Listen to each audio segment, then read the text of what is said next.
Good morning. So today I'm going to be making yogurt. This is my yogurt. It's absolutely gorgeous. Best yogurt I've ever made, and I make it in the Instant Pot. A friend of mine has an Instant Pot. I've never had one, and I was looking at reducing a lot of the kitchenware that I had. So I got rid of my slow cooker, my rice maker, my yogurt maker, my steamer, and now I use this. But so far, I mean, it's brilliant for everything, but yogurt, it's amazing. So what I'm going to do today is make another batch of yogurt, because we do get through an awful lot of yogurt. And I'm going to be adding 8 cups of whole milk, just normal whole milk from the supermarket, into my Instant Pot. And I'll show you what I do next. Okay, so there's 8 cups of whole milk in my Instant Pot, and I'm going to pop on this lid. I did buy this separate. It obviously comes with its pressure lid, its venting lid, but this is amazing. It's brilliant for slow cooking, and it's brilliant with the yogurt maker or sauteing, anything like that. You can see through it. It's really great.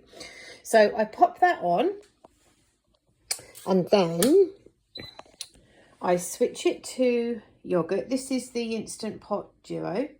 I then switch it to yogurt, and I set it to more, and it will say boil, and it will boil that milk, bring it up to a really high temperature to kill off any nasties, and then it will just be left until it hits around about 44 degrees Celsius. I find is the best temperature for yogurt. So we'll come back when that's boiled, and I'll show you what I do next. It's finished its boil cycle now, and I'm just checking the temperature. It's cooling down already, but it hit about 72, so it's just coming down. Well, it's going up at the moment, but I've already checked it. So we now need to leave this. I leave it uncovered, and I do skim off the skin. You can leave it in, but I found leaving it in makes your yogurt a bit grainy. So I do skim that off, but I'll leave it on there now and skim it all off at the end. And then I'll show you what I do at the next stage. Okay, so it's dropped down to 44. Now I'm going to add some of my starter, which is the yogurt I showed you at the beginning. So I'm going to be using that. So I use a tablespoon of my starter for every cup of milk that I put in my Instant Pot. So I'm just going to pop that in there now and splash that round. And then make sure everything's nice and sterile as well. So I'm just going to take that out, so make sure everything's nice and clean. And then I use my little whisk, and I just whisk that all in. So there's 8 tablespoons of my yogurt starter in there, with 8 cups of the heated and cooled milk. Okay, so that's nicely stirred. I've skimmed that off beforehand, before I put my starter in there. So I put my lid on, and then I set my Instant Pot to yogurt, and I'm now going to set it to normal, and 8 hours I want it for, and that's it. I leave it now for 8 hours, and that will bleep when it's ready. And then all I do is just invert this lid, and then I put the whole of the insert pan into the fridge, and I'll leave it overnight. I don't stir it at that stage with a whisk to break up the protein strands. I just leave it as it comes out of here when it's finished. Obviously, cool it down a bit before I put it in the fridge. And then, yeah, invert this lid, or you can put cling film or wax wrap, whatever you want on it. And pop it in your fridge and leave it overnight. And then I strain it in the morning. So that's when I whisk it, and I'll strain it in the morning, and I'll show you what I do. But this is the next stage, so I'll see you in 8 hours. Okay, so that's had 8 hours. You can see it's nice and thick, but I'm not going to break it up anymore. I'm going to put it in the fridge, and I'll sort that out tomorrow morning. Okay, so this yogurt has been in the fridge overnight. You can see that there's some whey separation there already. So what I'm going to do now, and you can see how thick, this is such thick yogurt.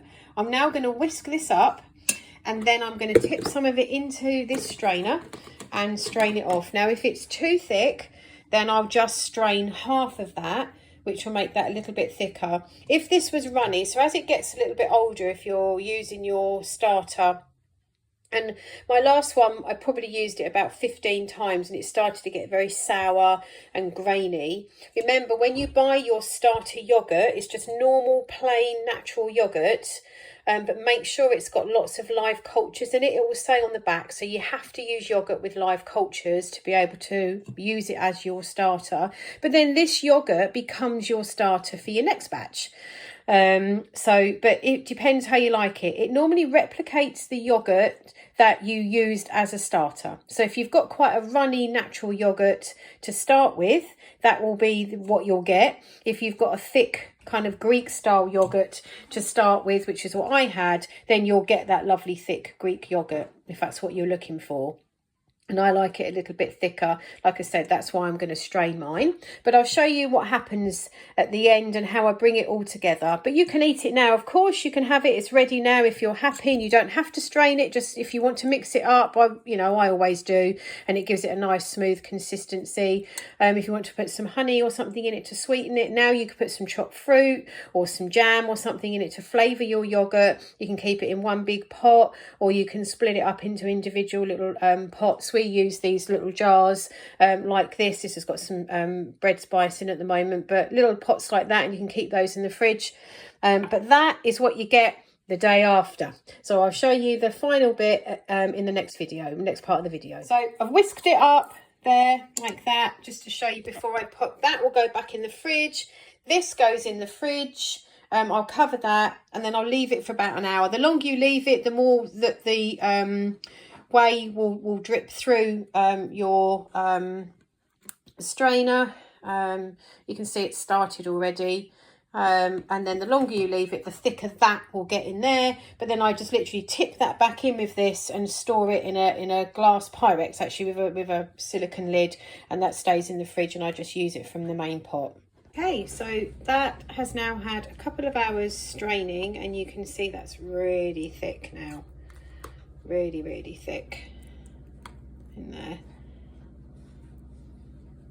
and it's yielded a lot of whey. I'm not using that, and I know people are going to be screaming at me saying it's such a waste. You can put that in replace of yogurt or milk in some recipes, in pancakes. I'm not using it. I have done before, but I don't need it for anything at the moment, so it will just get wasted if I leave it in the fridge. So and then this is the rest of the yogurt that I've taken out of the instant pot and just poured into this glass Pyrex, which I'll just pop its lid on and keep that in the fridge. That will last a week, good week, if it hangs around that long. Like I said, we get through loads of yogurt, but I'm going to mix those two together, which obviously is going to thicken that up, and that will be great for our week ahead.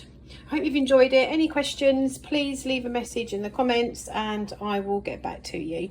But see you in the next video.